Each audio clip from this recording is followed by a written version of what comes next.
우리 함께 마음과 정성을 다해서 하나님을 향합니다. 오늘도 우리를 부르시고 우리 가운데 임하시는 하나님을 의지하여서 기도하겠습니다.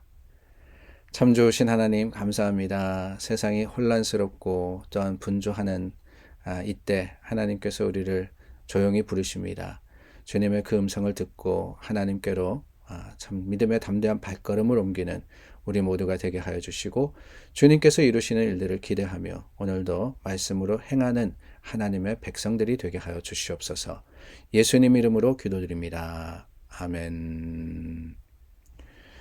찬송가 427장입니다. 찬송 427장입니다.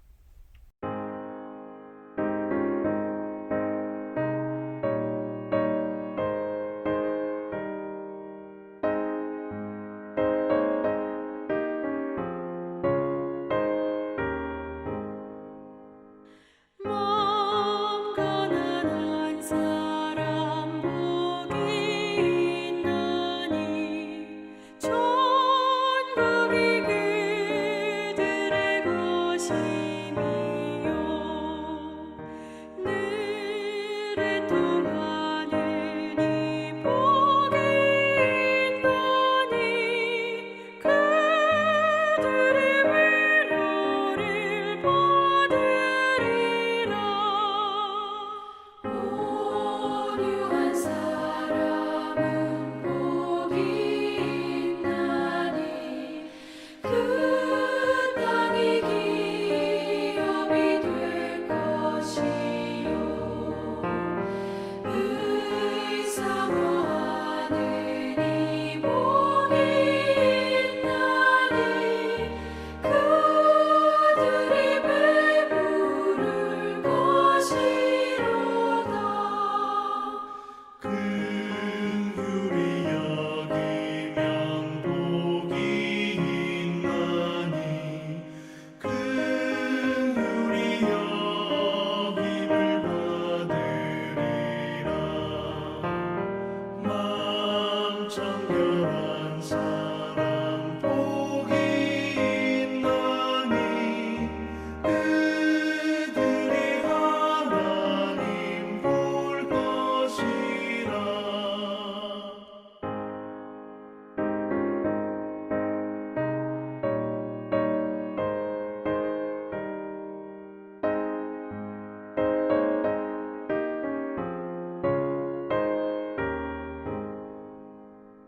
화평케 하는 이 복이 있나니 그들이 하나님 아들이요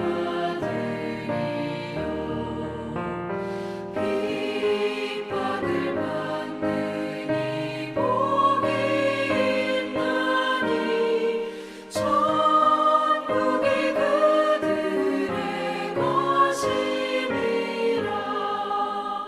주 위에 욕보면 복이 있나니 하늘의 큰 상을 받으리라. 성부와 성자와 성령께 영광 영원히 돌리세. 할렐루야. 아멘.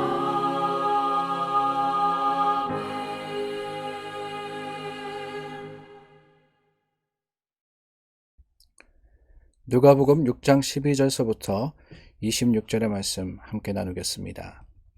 이때 예수께서 기도하시러 산으로 가사 밤이 새도록 하나님께 기도하시고 밝음에 그 제자들을 부르사 그 중에서 12를 택하여 사도라 칭하셨으니 곧 베드로라고도 이름을 주신 시몬과 그의 동생 안드레와 야고보와 요한과 빌립과 바돌로메와 마태와 도마와 알페오의 아들 야고보와 셀롯이라는 시몬과 야고보의 아들 유다와 예수를 파는 자들 가롯 유다라. 예수께서 그들과 함께 내려오사 평지에 서시니 그 제자의 많은 무리와 예수의 말씀도 듣고 병고침을 받으려고 유대 사방과 예루살렘과 두로와 시돈의 해안으로부터 온 많은 백성도 있더라. 더러운 귀신에게 고난받는 자들도 고침을 받은지라.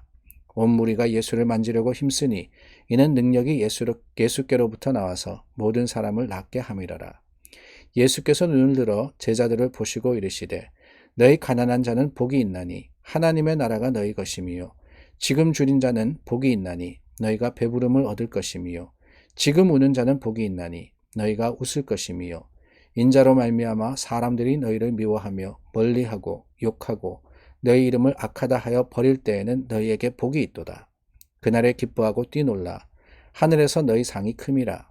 그들의 조상들이 선지자들에게 이와 같이 하였느니라. 그러나 화 있을진저 너희 부요한 자여 너희는 너희의 위로를 이미 받았도다. 화 있을진저 너희 지금 배부른 자여 너희는 줄이리로다. 화 있을진저 너희 지금 웃는 자여 너희가 애통하며 울리리로다. 모든 사람이 너희를 칭찬하면 화가 있도다.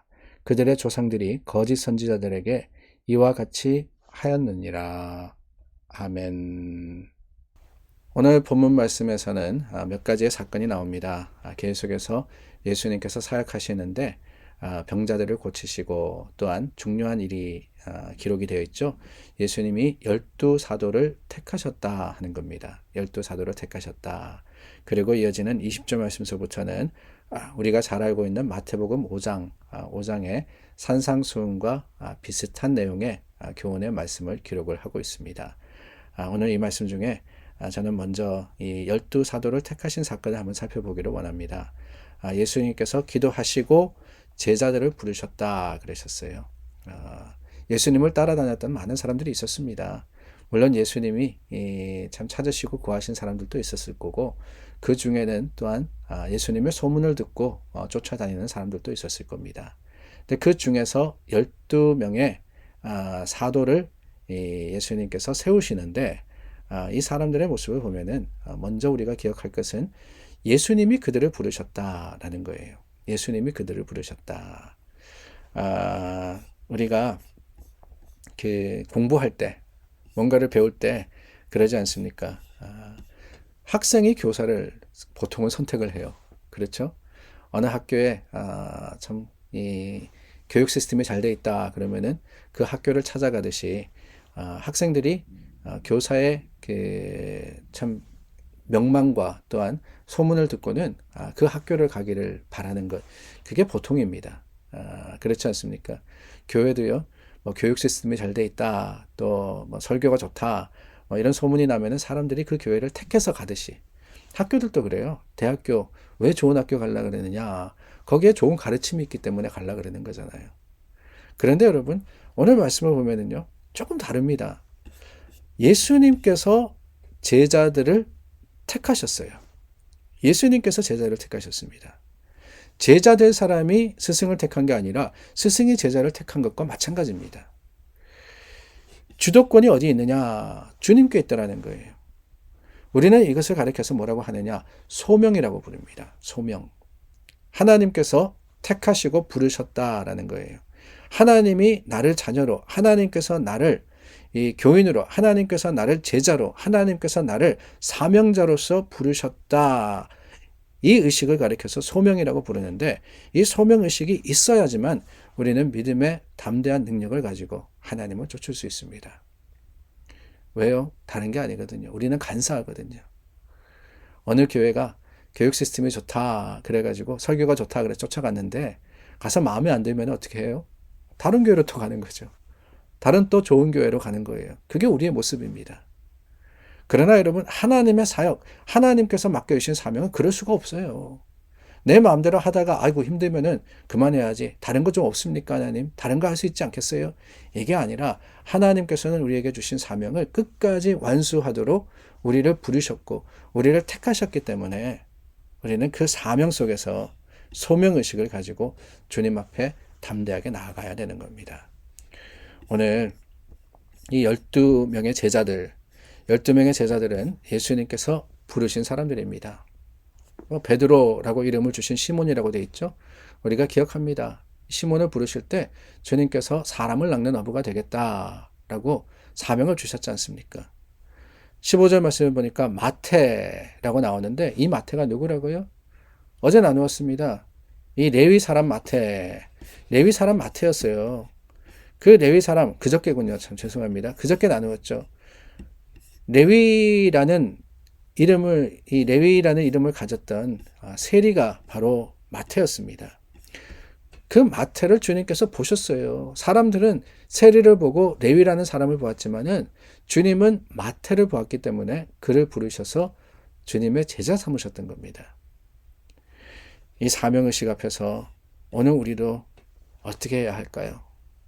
주님께서 저와 여러분들을 부르셔서 엘리자베스 교회 지금 하나님을 섬기게 하셨습니다.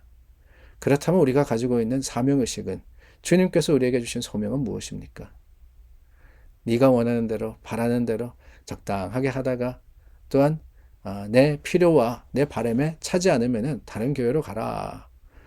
마치 그 사명도 무슨 돌아다니듯이 누가 그러시더라고요. 나는 뉴저지에 있는 교회는 다 가봤다라고 말입니다. 교회를 다녀본 게 열 몇 개가 넘어. 잘 알아. 아이고, 자랑은 아니죠. 그죠? 주님께서 내게 주신 바로 이곳에서의 그 사명을 가지고 오늘 우리가 주님을 향할 때 우리는 그저 따르는 자가 아니라 보내심을 받은 자들이 되는 겁니다. 그렇습니다. 오늘 말씀해 보니까 12를 택하여 사도라 칭하셨다 그랬습니다. 12명의 disciple들, 영어에 보면은 disciple들을 부르셔가지고 12를 택하셔서 apostle로 만드셨다 이렇게 돼 있어요. disciple과 apostle의 차이가 뭐냐? 물론 많은 차이가 있습니다. 그러나 그 중에 대표적인 한 가지는요. 부름을 받았느냐 보내심을 받았느냐라는 거예요. 부름을 받았느냐 보내심을 받았느냐. 많은 사람들이 부르심을 받습니다. 많은 사람들이 주님 앞에 나옵니다. 그 부르심 앞에서 하나님께서 우리를 택하셔서 쓰십니다. 그런데 여러분 그것만이 아니라 또한 하나님께서 보내시는 사람이 있어요. 보내시는 사람이 있다라는 것은 그 보내심 속에서 우리에게 주신 사명을 감당하는 사명자로서 하나님의 나라를 위해서 살라고 하신다라는 겁니다. 예수님께서 이 12명의 제자들을 사도 삼으셔가지고 구원의 역할을, 구원자의 역할을 맡기셨습니다. 그 구원자의 역할 받은 사람들 마지막까지 십자가에 순교하기까지 충성했습니다. 이것이 사명자의 올바른 삶의 모습이라는 거예요. 오늘 저와 여러분들도 그렇습니다. 주님께서 우리를 부르셨습니다. 제자입니까? 사도입니까? 부르심을 받은 사람입니까? 아니면은 보내심을 받은 사람입니까? 택함 받은 것에도 구원이 있습니다. 택함 받은 것에도요, 기쁨이 있고 사명이 있어요. 그러나 여러분 정말 중요한 것은 보내심을 받았느냐. 사명자로서 또한 사도로서 그 보내심을 받았을 때 우리는 하나님의 사역자로서 주님의 교회와 나라를 세워갈 수 있는 겁니다. 제자가 되었다면 사도가 되어야 됩니다. 이 제자가 되었다면 사도가 되는 것은 선택이 아니에요. 필수입니다. 주님께서 부르시고 보내시는 것까지 해야지 완성되는 거 아니겠습니까? 사랑하는 여러분, 우리는 이미 부르심을 받아서 교회에 있는 사람들입니다. 그러나 그게 다가 아니에요. 주님은 가라 하십니다. 가는 거예요. 아니 가지 못하면 보내기를 하라 그러십니다. 올 한 해 벌써 반이 지났는데요. 올 한 해 우리가 주님을 향하여서 믿음의 소망을 가지고 사역할 때 주님 앞에 말씀을 전하는 사람으로서 보냄을 받은 사람으로서 주님 앞에 올바르게 설 수 있기를 바라며 그것이 사명자의 아름다운 고백과 또한 사역이 될 수 있기를 소망해 봅니다. 기도하겠습니다. 참 좋으신 하나님, 우리는 제자에서 그치지 않도록 주님께서 보내시기를 원합니다. 그 보내심을 받은 자로서 참으로 사도의 역할을 감당하는 자들이 되게 하여 주시고 하나님의 거룩하심으로 오늘 주님 앞에 다시 한번 바로 설 때 주님께서 주시는 그 능력의 풍성함을 세상 속에 선포하고 전하는 자들이 되게 하여 주시옵소서. 예수님 이름으로 기도드립니다. 아멘. 토요일 아침 교회를 위해서 또한 사역을 위해서도 기도해 주시고 서로를 위해서 간구해 주시기를 바랍니다. 기도하겠습니다.